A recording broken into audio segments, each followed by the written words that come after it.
Welcome to the Plan and Regulatory and Licence Committee, 9th of June. We go on to the agenda. Number 1, apologies for absence. We have none, Chair. Okay, thank you. Are we waiting for anybody or? Oh, Clive's there. We go to number 2. Any declarations of interest?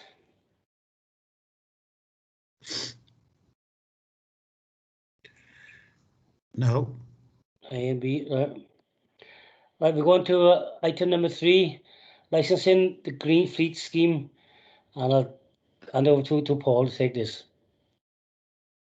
Thank you, Chair. Evening, members. The report that's before you today is in relation to the Green Fleet Scheme, which has been rolled out by Welsh Government. The purpose of the scheme is to try and increase the amount of use of zero-emission vehicles within taxi fleets across Wales.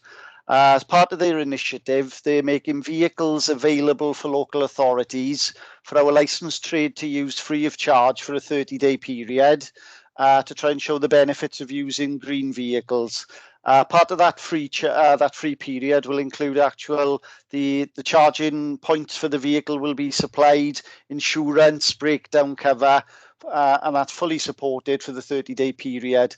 After the 30-day period, the vehicle will be returned back into the fleet that we've got, and then an assessment will be made by the proprietor, and also information given should they wish to pursue buying a green vehicle. So it's a welcome scheme, and I think it'll add a significant benefit for our trade to be able to try these vehicles.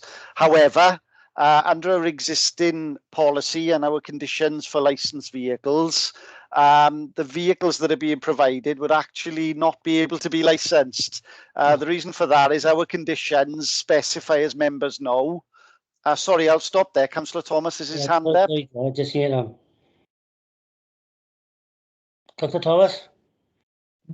Yes, thank you, Chair. Sorry, well, my computer died on me all of a sudden then. I just like to declare, please, being a taxi driver and a former proprietor, I have to declare an interest in items 3, 4 and 5 on the agenda. Right. So, Are we going to lead, John, or are you going to stay? Or just declare. I'll declare an interest in these, Chair, if that's okay. Okay. I think, isn't it, John, that it's a personal and prejudicial interest. So, don't you normally leave the meeting? That's right. Yes. Yes. I think you better log out. Thank you. Yeah. Okay. Thank you. Thanks, John.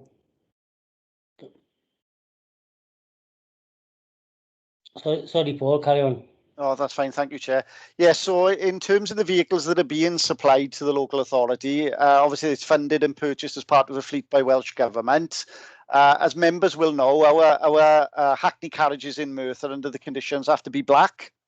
And we've also got a condition within the licence that they can't carry any advertising.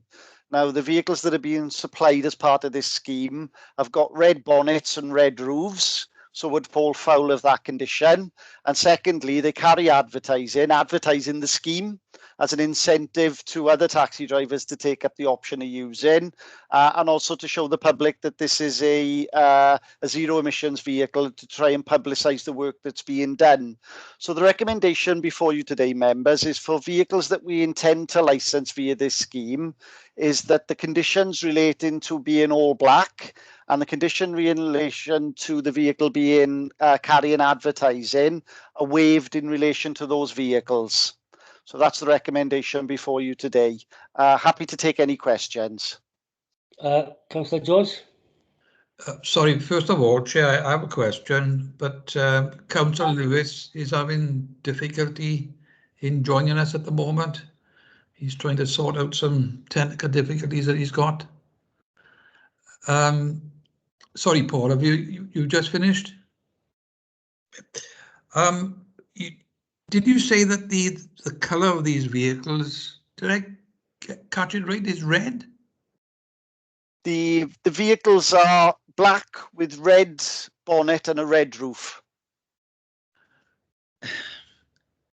And according to the report, am I right in saying that it's a trial, and this is an ongoing pilot?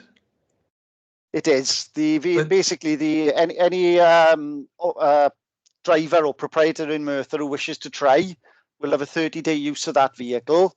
It then has to be returned after the 30-day use, and then that vehicle will be available then should another proprietor wish to try a zero-emission vehicle. So it'll be passed amongst the trade to those who wish to participate in the scheme. So, Chair,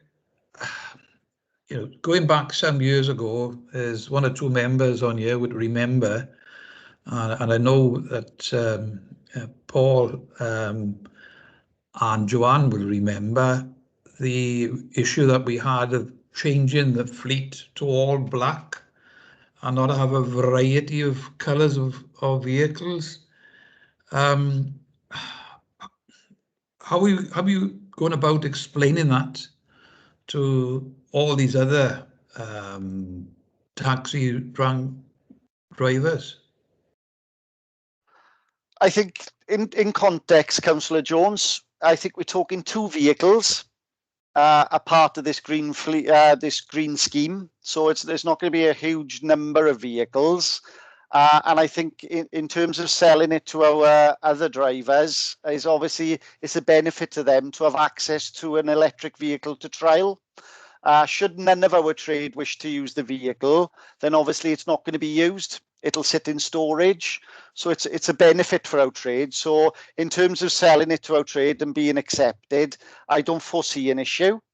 But obviously it's going to be limited to these two vehicles which are going to be offered to Merthyr Tydfil County Borough Council proprietors. So it's not going to be a huge fleet number, and they are going to be quite unique in terms of this scheme. So how many taxi drivers have we currently got at the moment licensed in Merthyr Tydfil, Paul? I'll turn to Joanne and Iron, who perhaps can provide that specific detail. Put me on the spot now, Councillor Jones. Just approximately. I think it's around 250-ish, 230, 250, I think. Yeah, I thought it would be in excess of 200. So if you got a number of those, because this will be offered to all 250. So what if you get the majority of those who say, yeah, I want to try these? Through you, Chair, how is that going to work? That's going to be a very busy 2-year period that the trial's in place. Welsh Government are appointing a management company that will oversee how these vehicles will be supplied. So that won't be a decision for us as a licensing authority. That'll be the Green Fleet Scheme will decide on the individual applicants who will receive the vehicle. So thankfully, that's not going to be an issue for us. In terms of us as a licensing authority, our obligation will be on licensing the vehicle so it can legally be used, hence the report today and tweaking our conditions to allow these vehicles to become part of our fleet for a limited period. And one of my last questions, obviously 2 amongst 250, if they all want to use this, those 2 vehicles, depending on what this management company determined, could be with us for quite some time. Perhaps 2 vehicles is insufficient. I mean, what we can report back is if there is an overwhelming, I mean, we have already communicated that this scheme is upcoming, and I don't think we've had much of an expression of interest, to be honest, up until now. Now, when they are out and once the first person tries it, I think it'll tempt others into it. We've always got the ability to go back to Welsh Government because the Cardiff City region have been provided quite a sizable pool. So if other authorities are not taking them up, there may be an opportunity, if we can show a need in Merthyr to trial these vehicles, that we could access more. But that's not a commitment I can make. That would be down for the scheme itself to look across the whole of the city region, see what the uptake is with the authorities. And I'm sure if there's a spike in one authority over another, they'll flip their allocation across rather than leave vehicles not used. Thanks. And the $64,000 question is, I know there's charging points being installed at the new bus station operated from next Sunday. The only other place I've seen a charging point, apart from somebody's front drive occasionally, is down at Reader Car. And that's sort of couched in a corner in one of the properties. So that there's very few of these charging points anywhere, public charging points. And I know various governments, especially the UK government, were trying to get us speed this up.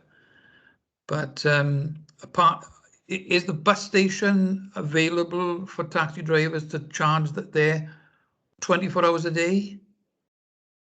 Yeah, the bays that have been allocated at the taxi station specifically for zero emission vehicles for taxis, yeah, they will be open for them to utilise 24/7. In terms of other charging points, some of the supermarkets in Merthyr have also got charging points. But I take your point, Councillor Jones, it's a chicken and the egg. I think the trade, and I think a lot of people who are considering converting to electric vehicles, one of the key considerations is being able to access. Thank you, Chairman. Thank you, Paul.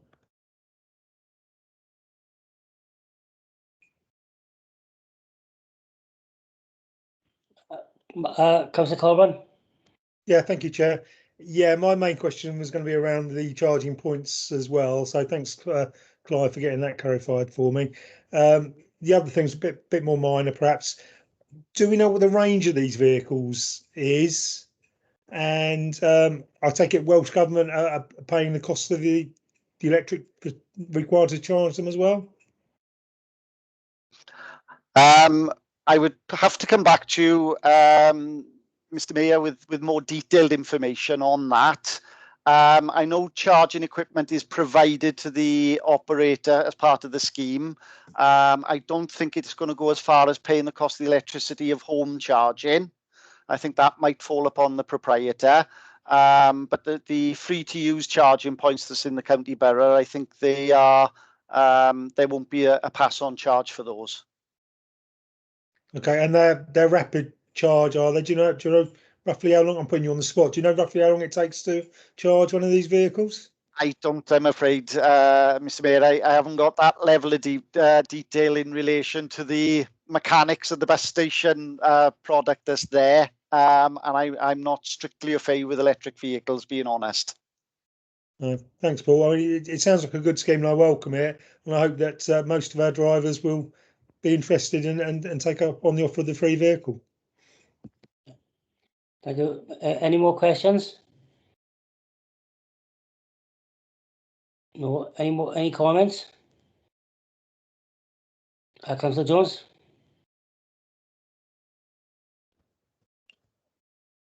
Thank you, Chair. Yes, I welcome this report.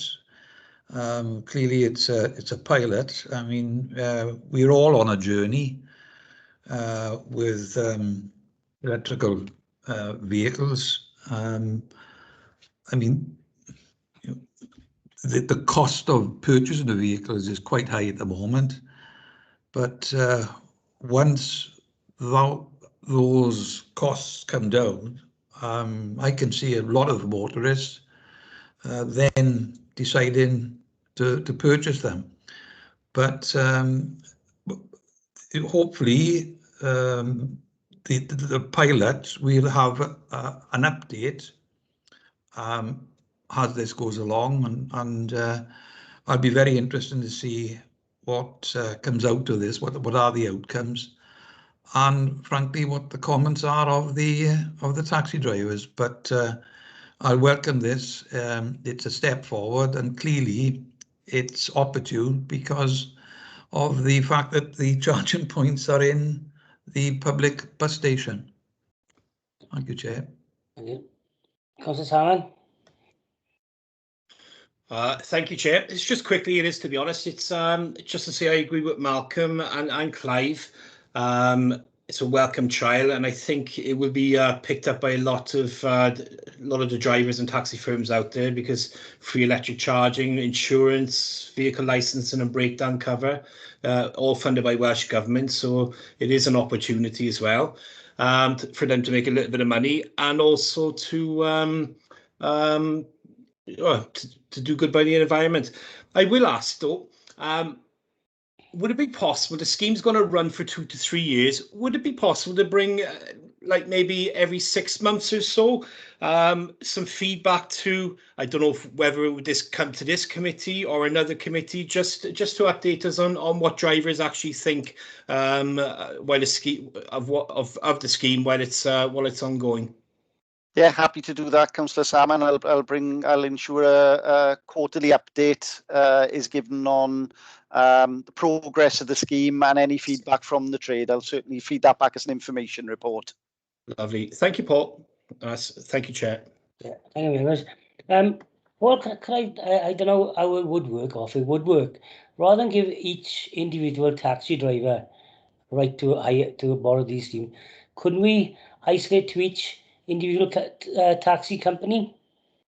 That would limit it how long they would have them, because you could have a taxi company has got 10 drivers and they'll all be for months.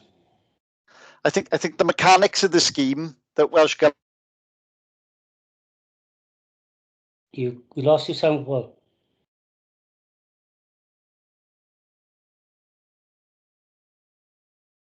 Sorry, Paul, you're on mute.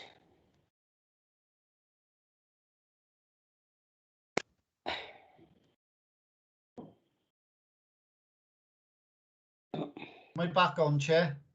No, yeah, just now, yeah, just last minute. No. Very quiet.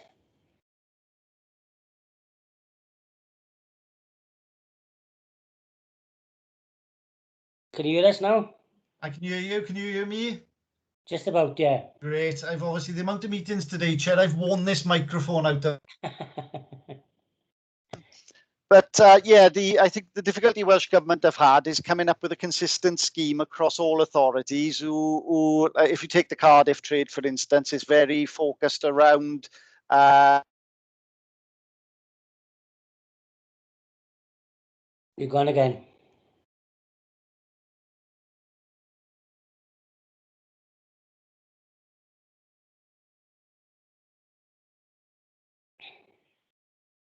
Don't know if we can hear you, Paul. If you can hear us, we can't hear you.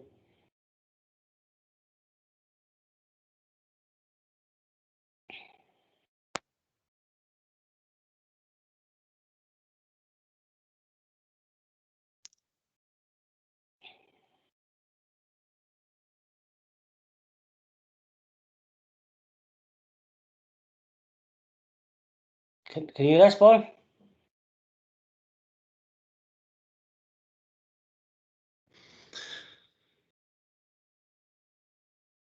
We can't hear you, Paul. Sorry. Chair, I think maybe Paul could update us via email on how the scheme would work in regards to taxi companies and private individuals. It might be easier. You know, he's obviously talked too much today and worn out his headset. Right. We go to the. Oh, can't get him. So we go to the recommendation. What? So we have to Paul. Completely failed. Yeah, well, I'll propose the motion. I'd second that, Chair. Can we put it to a vote then, please?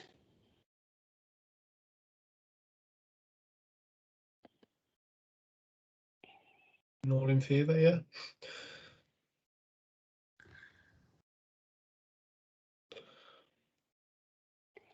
I think it's all in favour. Yeah. Thank you very much.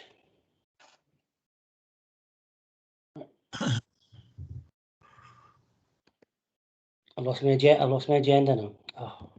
It's not happening the best for me, Tate.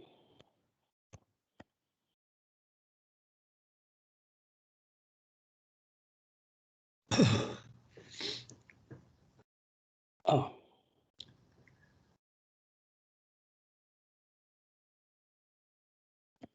Anyway, Joanne, I think is it you were next? Next in line? Yeah, if that's okay, Chair. Yeah, carry on, John. I've I'll lost take the this one. agenda. It's gone somewhere. Where it's gone. No problem. Thank you, Chair. So the report before you is in relation to the implementation of National Register of Taxi Licence Refusals and Revocations, which is also known as NR3. So in March 2021, Welsh Government published a harmonisation of taxi and private hire vehicle licensing in Wales document, which contains a number of recommendations for licensing authorities. The aim of the recommendations is to provide a quick fix to improve the consistency of standards across local authorities and increase public safety in licensed vehicles across Wales as a whole. Welsh Government do intend further developing these recommendations into national standards at some point in the future. The first recommendation that we need to implement is the use of this national register to record details of any taxi driver applications and licences which are either refused or revoked. Welsh Government are monitoring the implementation of this, and they're expecting local authorities to be using the database by the 30th of June this year. The main purpose of the database is just to ensure that all authorities have the full information needed to help them reach a decision on whether an individual is a fit and proper person to hold a taxi licence. Each application would still be considered on its own merit, and being recorded on the database wouldn't mean an automatic refusal. It is just a way of sharing the data between the different authorities. There will be a policy in place to govern the use and the disclosure of the information in accordance with GDPR, and that policy is included in the report at Appendix B. The taxi licence and application policy, which has previously been approved by this committee, has been updated to include a section on the use of the NR3 database, and that policy is included in Appendix A. So the recommendation today put to members is to approve both of those policies. Thank you, Chair. Thank you, members. Councillor Jones. Thank you, Chair. First of all, Joe, in the policy on the page 23, fifth paragraph down, last sentence, the word county needs to be put in the front of, so it reads the county borough of Merthyr Tydfil. Okay.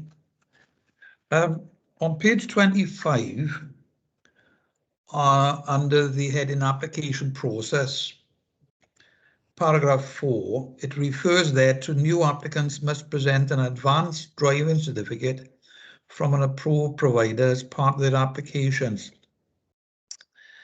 Could I ask if all taxi drivers, all 250, have got the advanced driving certificate?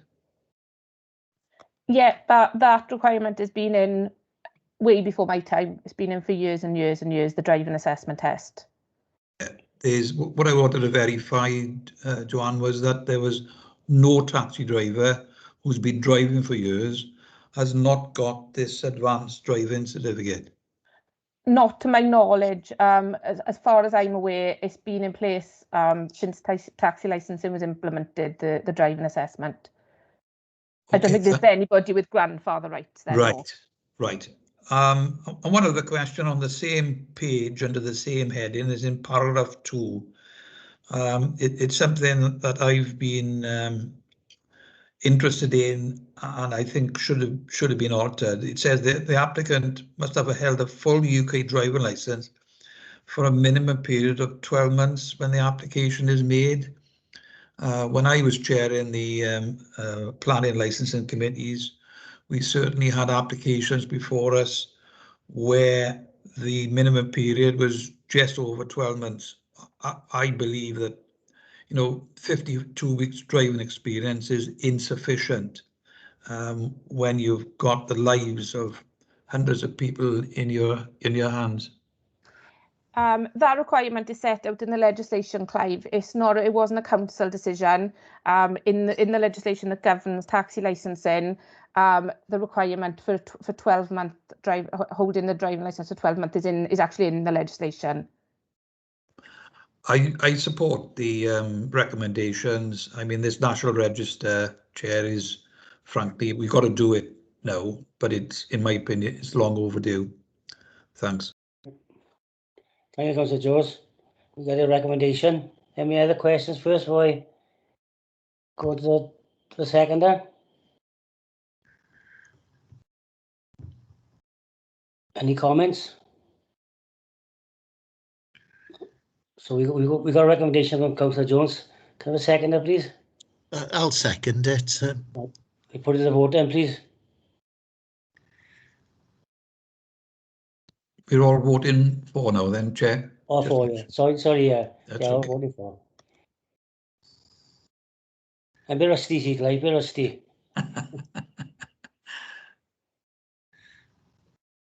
Right, that looks same on the right. Looks okay, all carried. Right. I'm sorry, I've lost my agenda. I can't get on my screen. So The next item is about Evan Joseph Shepherd, about his private hire vehicle licence. I think Aneirin's going to take us through this report. Chair, before Aneirin comes in, just to explain why we have the subcommittee meeting first. As you know, there is no right of the public to address the planning licensing committee. So we have a mechanism whereby if somebody wants to address this committee in relation to matters that we are going to discuss now, they come to the subcommittee, they make the representations, and then that's presented to you. So what we're going to do here is Aneirin will put the report forward, and once he's done that, I will address Evan's points that he wants made, which you already know because a lot of it is already in the report. If that's okay, Chair. I'll hand over to Aneirin. thank you, Simon. And Aneirin? Thank you, Chair. Members. The matter before you is an application for a private hire vehicle licence for a Mercedes-Benz Vito. Excuse me. The vehicle is over 4 years old and the licence can only be granted if the Planning, Regulatory and Licensing Committee agree to it. Copy of the application form is at Appendix A to the report. The vehicle was first registered on the 3rd of May 2017 and the application submitted on the 12th of May 2021, meaning the vehicle was 9 days over the age limit. Mr. Shepherd has advised licensing department and the licensing subcommittee this afternoon that the reason the application was not made before the 4th anniversary was due to insurance issues. A copy of the vehicle declaration form is attached at Appendix B. As part of the application procedure, Mr. Shepherd had the vehicle tested at our approved testing station on the 9th of April 2021, and the pass certificates are attached at Appendix D. So that'll be the MOT pass certificate and our taxi plating certificate. This test was conducted well in advance of the 4th anniversary of the vehicle's registration. Mr. Shepherd has also requested that the vehicle be exempt from displaying the door stickers on the driver's and front passenger doors. A copy of this request is at Appendix C in the report.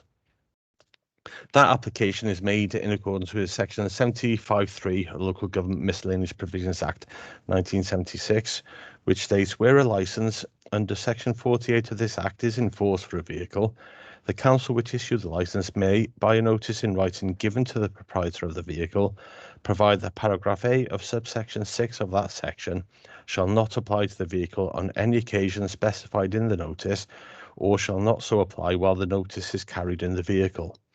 And on any occasion on which, by virtue of this subsection, that paragraph does not apply to a vehicle, Section 54(2)(a) of this Act shall not apply to the driver of the vehicle. In effect, that section allows the exemption from displaying door stickers, the rear plate, or, and in some authorities, a front plate for a licensed vehicle. Section 54(2)(a) of the Act is in relation to licensed drivers, where they have to wear their identification around the neck. So if we issue a notice allowing the dispensation of the door stickers, then they would not be required to wear the driver's badges whilst driving under the dispensation. This type of request is common amongst licensing authorities for executive type vehicles, where the type of work undertaken is executive in nature, meaning the vehicle is used specifically to provide transport under a written contract to a company or person, or by the type of clients who, for security or personal safety reasons, would not want the vehicle to be identifiable. Such work could include contracts with senior personnel of large companies or carrying managing directors of their clients, contracts with national or local government or similar agencies to carry senior personnel, and guests on official business, the carriage of well-known personalities such as sports stars or pop stars. That list is indicative, it's not an exhaustive list. Normally, requests of this nature are made in respect of door stickers, and I said, like I said, the rear plates and front plates if appropriate. But Mr. Shepherd is only requesting that he be exempt from displaying the door stickers.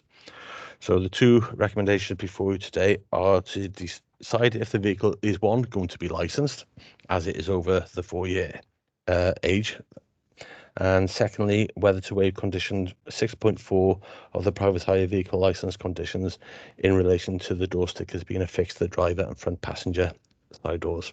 Chair, members. Thank you, Nigel. Members, any questions? Councillor Jones? Thank you, Chair. I've got two questions. First of all, on page 46, under the heading introduction, paragraph 3.6, it states there that Mr. Shepherd has had the vehicle tested at the council's approved testing station on the 9th of April 21, where it passed the MOT and plating tests.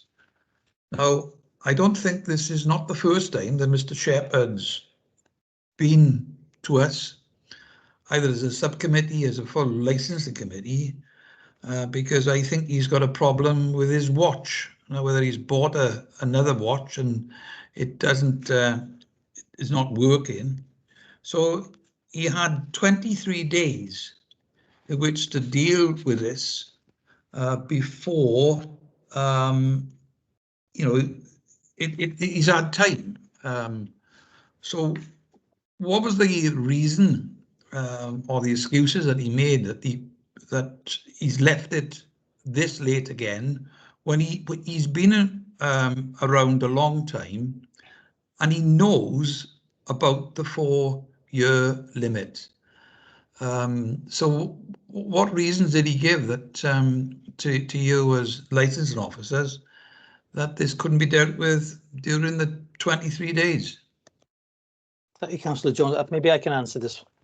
What he said was he bought the vehicle about 6 weeks before the 4 years ran out. He said he didn't put it straight to us to license because he's got an insurance policy that is quarterly. It makes a quarterly declaration. So he said had he insured the vehicle prior to the 5th of May, which is I think the date and over 4 years, he would have had to have paid the insurance for the previous 3 months. And he said that at that particular time, there was no work for the vehicle at all. And basically, he couldn't afford to put it on any earlier. He knew the vehicle was going to pass its 4 years, but he took the view that he would be punished by having to have 3 months worth of insurance backdated. I said he had no work. He said he put the vehicle in for plating and MOTing on the 9th of April, and of course it complies with our guidelines there. But he wanted to point out that yes, it's late, and you've seen the number of days it's late. But he wanted us to bear in mind that since the pandemic kicked in, I think we initially brought this in around about April of last year. We relaxed our conditions to allow, because as you know, if a vehicle is normally, if it's over 4 years on first registration, it cannot be licensed. However, once it's licensed, it can roll over. So you can have vehicles that are 5 years old, 6 years old, 7 years old, 8 years old. And that's when we've had these applications to committee before, where somebody has failed to renew it. And then the question is there, has that vehicle license lapsed and therefore it's now too old, or is it capable of renewal? This is different in that we are looking at a vehicle that was purchased for first registration beyond and is now beyond the 4 years. But what he's saying is, since April of last year, we relaxed our policy to allow vehicles that are licensed to lapse, and then we still license them now. So we are still licensing vehicles that are 6, 7, 8 years old because they were previously licensed because of the problems they were having in getting it plated, etc., during the pandemic. So what he's saying is, I mean, we have relaxed this element of that. We're allowing older vehicles on. This is a relatively new vehicle, he's saying. It's only just past 4 years. It's past the plating, so it's a safe vehicle. It has to obviously be reassessed, I think, in 6 months in any event. And the reason he did it was purely because he had no work for that vehicle. He says he still hasn't got work for the vehicle, but had he put it on before the 4 years, he'd have had to pay a significant amount of insurance for 3 months backdated. He said that he's not going to do normal private hire work with this vehicle. He told us about the spec of it. It's all leather seats. It's a very nice vehicle. He said he doesn't want it to be out on Friday and Saturday nights picking up people from Cardiff who are drunk. He said they won't look after it, and he wants to use it for the clientele that he's mentioned in Appendix 3.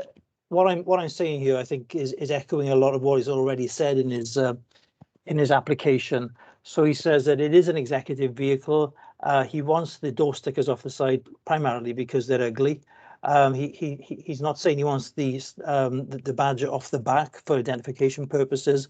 It's just that condition he wants relaxed to allow him to not have the stickers on the side. So two things. First of all, it's are you prepared to relax the policy which says nothing on first registration can be licensed over 4 years? And if you are, then will you relax the door sticker?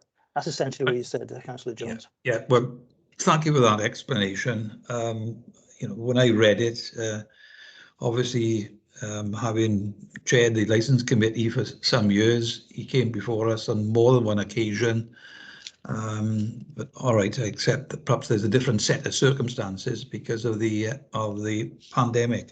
But you have mentioned it, Simon, about the large yellow stickers.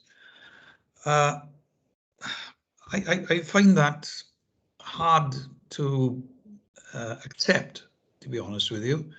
And he says in his letter seeking this exemption, in other authorities, this rule is set aside on executive vehicles. But unless we've got all the information before us for the other 21 local authorities and the reasons for that, this statement is in limbo. It's somewhere out there. So, do we have any information from other authorities as to why this rule is being set aside and what the reasons were for it? Good question. I think Aneurin can probably help to answer this because he's worked in other authorities and had similar issues there. Is that right, Aneurin? Yeah, that is right. It's not just the 21 other Welsh authorities, it's throughout England and Wales. Section 75 allows the application to be made to an authority to waive certain specifications in relation to the markings that are on private hire vehicles. Previous authority I worked in, we had several companies that were purely operating as chauffeur businesses. So you book a chauffeur, you don't want a vehicle turning up with big door stickers, plate on the back, plate on the front, advertising the fact it's a taxi. You're paying for a service, a chauffeur service. So what they were doing was applying to waive those requirements. Window license was still in place, as would be for this particular vehicle. And then they have a notification from the authority allowing those markings to be removed whilst the vehicle is being used as a chauffeur vehicle. A lot of sort of authorities in and around the major airports, they have application forms, policies in place and everything like that. I know Bristol City Council has got a policy in place specifically in relation to these sort of exemptions. So there are authorities out there that are doing it, and it is a case-by-case basis. Okay, thank you. Any more Right. questions, Councillor Jones? Yeah, sorry, I got one last one, which is in relation to this, because he goes on to say, if you look at the full extent of the letter, I quote, please note this vehicle will only be used for contract work and executive work, airports and collecting clients who pre-book with us. Well, how are we going to monitor that? He's made a statement there that he wants this to be an exceptional vehicle. So how are we going to monitor that? If we accept that statement, how is that going to be monitored on a regular basis? The vehicle remains a licensed vehicle. All he's asking for is the exemption from displaying certain parts of the license. So he'll still be required to have his private operator records, which are open for inspection at any time of day or night by an authorised officer. So we can go and inspect his records anytime. Any booking that the vehicle is used for, including contracts that he might have it arranged for, will need to be recorded in his registers, and they are available for us to do. Okay, I'll make some comments, Chair, when we come to it. Thanks. Okay. Councillor Salmon? Thank you, Chair. I think Clive has asked most of the questions, and Irene, you did say it's quite common in other local authorities, and I think Mr. Shepherd wants to use it for executive travel. Is this something that could be written specifically in his licence for this, if he were to be given this exemption on the plate? Yeah, part and parcel of the notice that we would give him would be the requirement that he only uses it for specific purposes. Like he's mentioned, he's got contract work and executive work. He's got contract with General Dynamics, Premier Inn, a certain security firm in Merthyr RFC as a few to start with, he said. So we would, in the notice we give him to allow him to not put the door stickers on his vehicle, will be the fact that this vehicle can be operated without the door stickers on these work contracts, for want of a better phrase. Any other, if he was doing normal private hire work, he would need to put the door stickers back on. So if he was doing his Friday, Saturday night runs from town for a group of 8 or whatever, then he would need it. He would have to put the stickers back on. But for his contract work, he would be exempt if members approved. Lovely, thank you, Aaron. And I think you mentioned when Clive asked, this is something you can go and check anyway, that he's adhering to your rules. Okay, yeah, that's it for me. We can call the vehicle in anytime for spot checks. And like I said, I can go to his office and check his operator's records at any time of the day as well.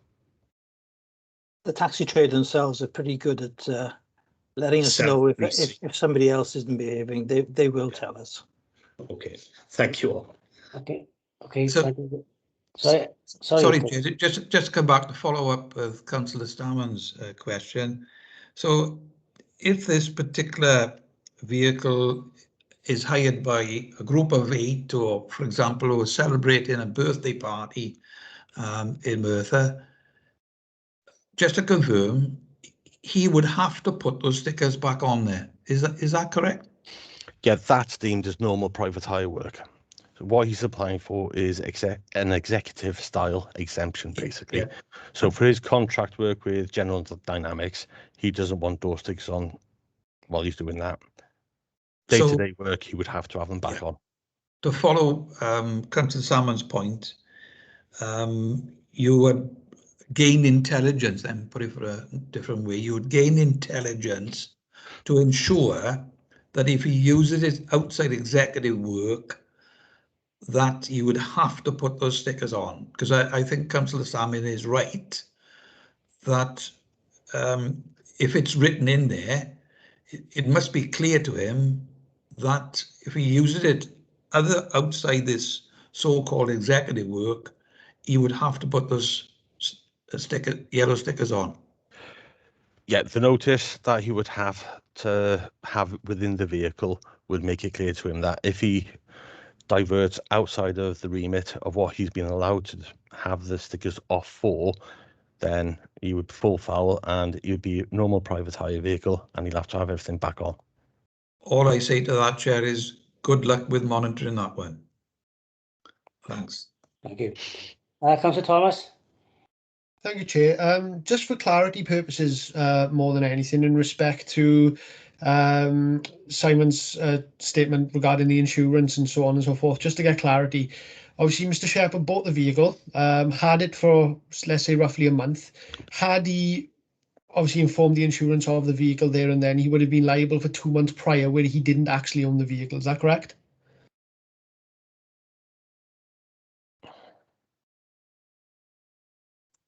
That's essentially what he said. He said he'd have to pay 3 months worth of insurance, regardless, even if he bought it a day before. He'd have had to go back 3 months. And he wasn't, and he couldn't use the vehicle, he said, so he couldn't even reimburse that. Brilliant. No, I just wanted clarity on that. Thank you, Simon.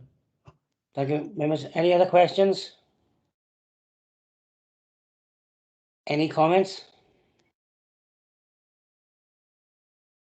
Councillor Salmon? Thank you, Chair. To be honest, looking at 3.6 and 3.7 of the report, in my opinion, Mr. Shepherd, by having the vehicle tested at the council's approved testing station prior to the 4-year age limit shows a sufficient regard, to be honest, to the rules set by Tyrrell County Borough Council. All right, he was 9 days late. As a business owner previously myself, I can sympathise with him for trying to save some money on his quarterly insurance, and probably more so in the current economic environment, to be honest. And that's it. Thank you. Right, as you know, comments and questions, I think we've got 2 recommendations. Oh, Councillor Jones, sorry.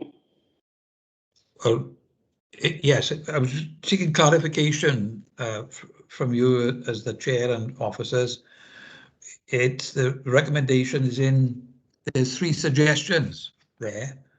So before the vote, we need to be clear where we're going to move it, which one we're going to move, because it'll be 2.1, and then signify which particular dot, I don't know, name them A, B, and C are we going for.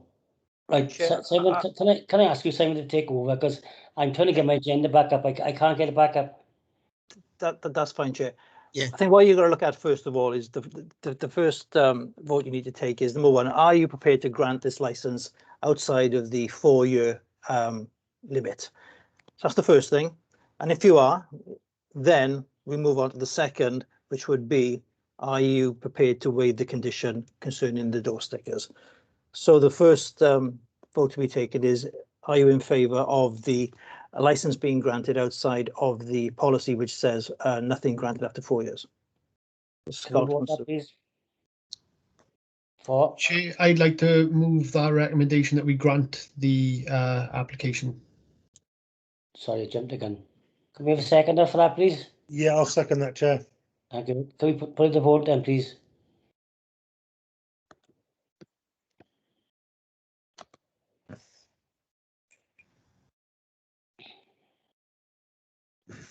I think that's carried. That's carried. Yeah. Thank you. Now we're going to the second. Simon, you carry on, please. Yeah, do you want to move on now? Does somebody want to move whether or not to move? Well, do you want to say the recommendation first? Recommendation that the condition 6.4 concerning door stickers be waived. Have we got someone to forward that, please? Chair, I move we grant that application. Thank you, Scott.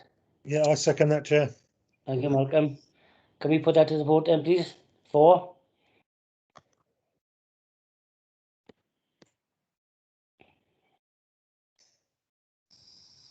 That's carried, Chair.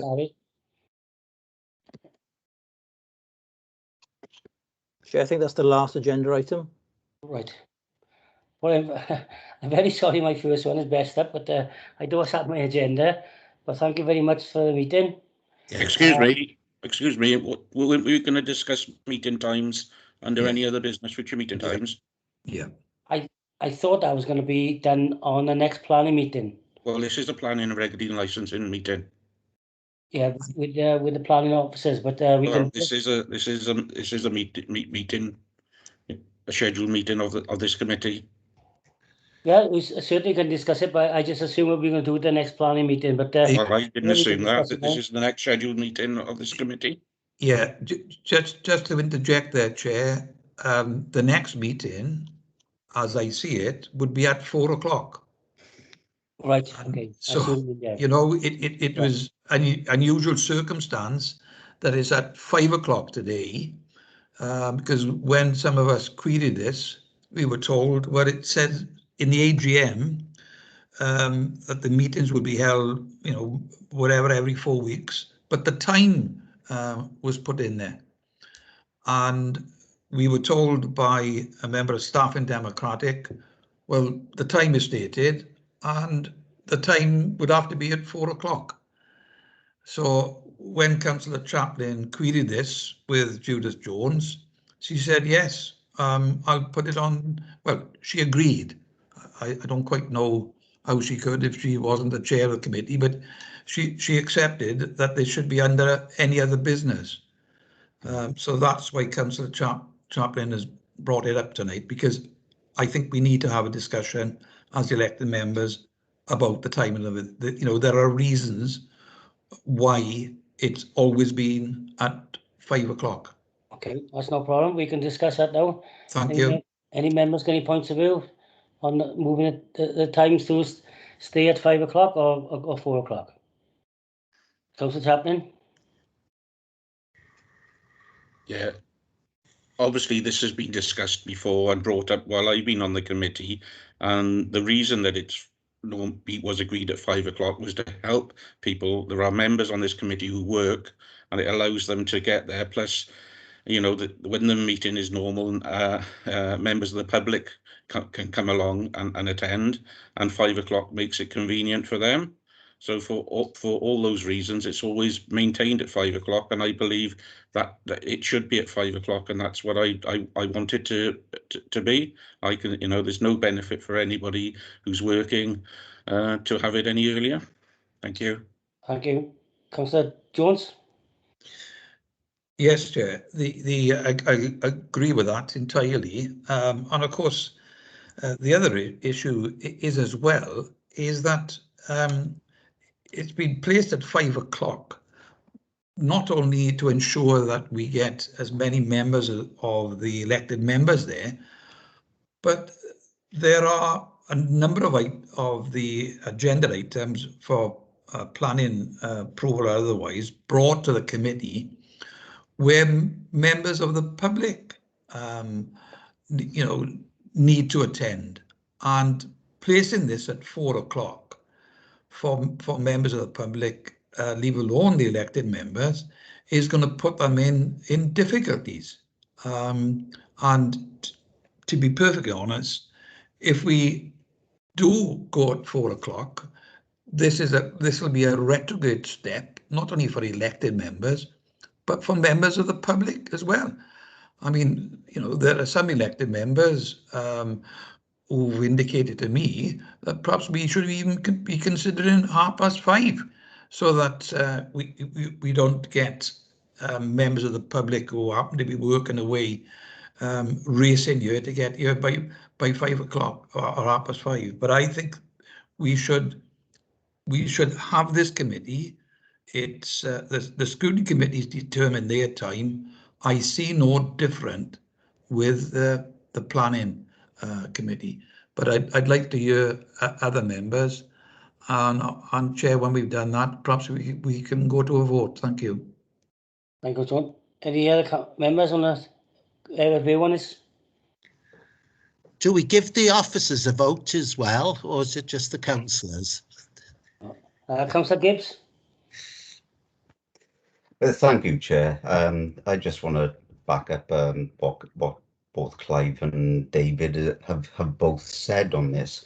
But I think what we need to be doing also is, if you think about it, if all the council meetings are during working hours, you will then start to restrict the actual people who will put their name forward to become a council member, and therefore discriminating against people who actually work. Now, and I think we'll end up in a situation then where that's all we'll have on the council are retirees, because nobody else will be able to get to the meetings. So yeah, I wholeheartedly support the fact that this should be at 5 o'clock, and I think, I'm sorry if I'm stepping out of line here, but I think it's underhand the way this has been pushed through. Thank you. Okay, thank you. Any other comments? I don't know legally, Simon, where we are. Oh, sorry, Councillor Thomas. Sorry, Chair. Yeah. Again, I just want to throw my support behind the comments and made by the three previous councillors there. It is going to be obviously a massive impact to those members of the public who are willing and who want to be obviously present at the meetings, and obviously having it at 4 instead of 5 could cause a lot of damage there, and also the reputation of the council could be obviously held into account as well. Okay, thank you, Tom. Councillor Salmon. Thank you, Chair. Just one thing. It really members have said that it will restrict residents from maybe attending, but I think the next thing we have to do, that's probably right. The next thing we have to do is actually get members of the public involved in the meetings, and I think that's for another day. But I don't mind the change back to 5 o'clock. To be honest, it's fine with me. Okay. Thank you, Chair. Sorry, Councillor Jones. You're on mute, Clive. Right, I don't want to talk to myself. Yes, it was fortunate that we've got a legal officer here, Simon. I can't see a reason why we can't take a vote here on the time of this, simply because somebody somewhere decided to put a time in next to the proposed composition of the committee in the AGM. Is that correct, Simon? I don't know why the new time was put in. I wasn't involved in that. What I would say is you're entitled to take a vote today. Are you aware of the reasons why they wanted it brought forward to 4? If you're not fully aware, then obviously perhaps you're making a decision without all the information. Maybe one option would be for you to make a decision today to go to 5 until you have a report from the officers as to why the 4 o'clock is the preferred option, and then you can make a second vote there if you think that is something you missed. Well, Chair, I'm sure all the members, I'm not saying anything out of turn. I think the timing was changed, frankly, because planning officers preferred to have the time in at 4 o'clock rather than 5 o'clock. It's as simple as that. Now, we are the elected members who have to make a decision, and I see no reason whatsoever why we cannot make a decision today, because you're going to be in a situation, if we ask for a report, that the next meeting is going to be 4 o'clock, and there are members on this committee who are working and will have some difficulty in ensuring that they're attending meetings at 4 o'clock. I think sorry, it's a couple of want to speak, but I think personally I can't see a reason why we can't vote, and if we do vote for 5 o'clock, I can contact the officers and the right people, and with Simon's here as well, and we can sort it out. I'm sure we can sort this out quite simple. Thank you, Chair. If you take a vote today, there's nothing stopping a further report coming back up at a later date if there's something you've missed or so. Yeah. Because Clive, Well, I was just going to say I was chair of planning at the time, and no one said anything to me. The first I heard of it is when I got the email last week. I missed out on it, and I deliberately don't work Wednesday afternoons, so either time suits me. But as it was nothing to do with me that the time was changed. Okay, thank you. Councillor Gibbs. Councillor Salmon was before me, Chair. Oh, Councillor Salmon. Thank you, Kevin. It's just quickly, to be honest, I've got no issues with any times at all, unlike maybe some other members, but I think Simon, being the legal, the smart guy in the room, does speak some sense. And I think maybe, yeah, if we do vote on it, and then if he comes back with any other factors that have to be taken into consideration, I think that's the logical thing to do. Okay, thank you. Councillor Gibbs. Thank you, Chair. No problem, Dick. Simon, I just give you a bit of background on this. We have been asked on numerous occasions by the planning officers to change the time back to 4 o'clock, and they haven't come out with anything suitable reason why it should go to 4 o'clock. We've asked on many occasions, and we've turned it down on many occasions. So this is why I made that comment earlier, that it was a bit underhand the way they've done it, because they have asked the committee before, and the committee have categorically said no previously. So yeah, and I take on board, unless that report comes back with a fantastic excuse of why it should be 4 o'clock. I think the vote to keep it at 5 o'clock should be taken today. But if they can bring a report back, brilliant. What's crossed my mind as you've been talking there is, was the 4 o'clock time part of the council report when the schedule of meetings was agreed? Because have you got the delegated authority to change what council said was the case? Well, sorry, Clive, you're on mute. Clive, you're on mute. Clive, you're on mute. Clive, you're still on mute. God. I just feel strongly about this. You know, this is the very point. There were 32 members or whoever was there, 29, 30. We all missed this because it was just a time next to the schedule list and who the members are and how often they are going to meet. I quite honestly, we're all, I think, a bit concerned how this happened that way. It wasn't the right way to do it. And frankly, I'll test the water. I'll move that the meetings of the Planning and Licence Committee revert to 5 o'clock. Before you say it, I got Councillor Chaplin who wants to come in.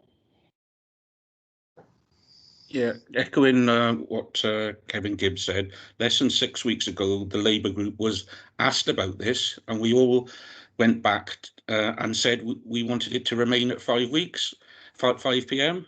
And obviously, we've all missed the fact that it was on the AGM. So I fear it was put on there by stealth. Everybody missed it. It's down to the committee. It should be down to the committee to decide when their meetings are. It's been brought up numerous occasions, and it's been 5 p.m. So to me, I second that we vote on remaining at 5 p.m.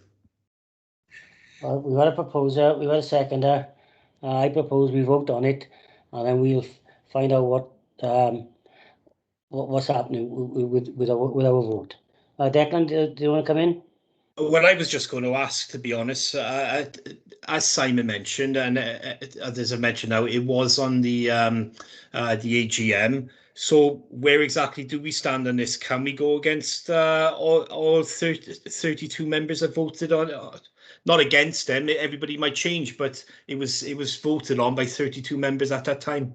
Well, sorry, we are voting on it, but to recommend a change back to the time of 5 o'clock. Recommendation, is it? Okay. Yeah. All I would say is, it was voted on by council, you say all 32 members. Planning committee have delegations given to it. I wasn't aware this was going to be an issue. I wasn't aware that it had been a change, so I haven't looked at it. So I can't tell you now whether or not you have the delegated power to change what council have said. Of course, you've got delegated powers for all planning, licensing and other regulatory matters, but I don't know whether or not changing the time of a meeting is something that you can do or whether it has to be bounced back up to full council. Sorry, I can't help any further than that. I haven't looked at the constitution to that effect. Sorry, can we recommend that we vote and express our view, and then we can see the relevant officers to try and find out what's going on. That's certainly, I think, an option, and then we can look at whether or not you have the power to change it at this committee, and if so, a report can go up on the next occasion. Right. Okay. Well, we had a proposal of Councillor Jones, a second of Councillor Chapman. Can we all vote, please, where we for change to 5 o'clock?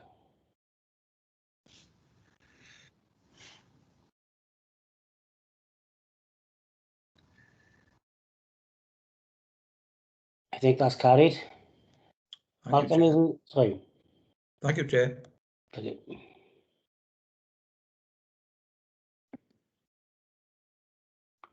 Right. I think, though, that is the end of the meeting. Without the agenda, I can't see, but I think it is. So we're a very interesting meeting. If there's one, you do test me if I do. Councillor Gibbs, were we voting or were we? No, sorry to interrupt you there, Chair. I just wanted clarification. Now we've taken it to the vote, and it was unanimously passed. Who's going to take this forward and in what format? I will take it with officers and find out through Simon and find out what's happening. Thank you, Chair. Thank you much. Well, members, thank you very much.